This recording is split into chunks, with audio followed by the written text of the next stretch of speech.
This is a brief overview of blockers as subtasks. So using the screen as an example, this is my primary task. So we're going to make this a test of blockers.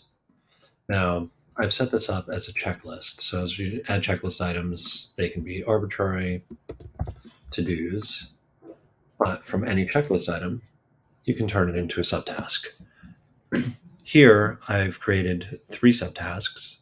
The client called and asked us to get records from several providers, and I have records from the PCP.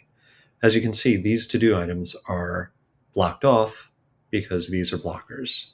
And when you look and hover, you can see that review records from the PCP is blocked by records from the PCP. Can't review what you don't have, and you can't submit what you haven't reviewed. And so if I received the records from the PCP, I would check that off. This would become live. You'll also see in the background that checking that off moves the subtask to done. I'll show that visually in a second. And then I can do the next step. Then I've reviewed the records. That's also now done. That moves over here. And submit records, the last step, is highlighted. So let me walk that back.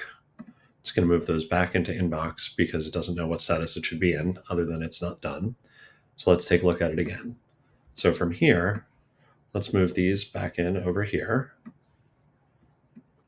And let me try to complete review records from PCP first. I move it to done. I get this error.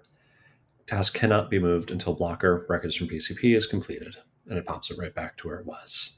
So using the system, you can walk through a procedural and repeatable flow as you need.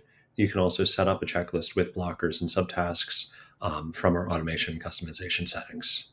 Hope this helps.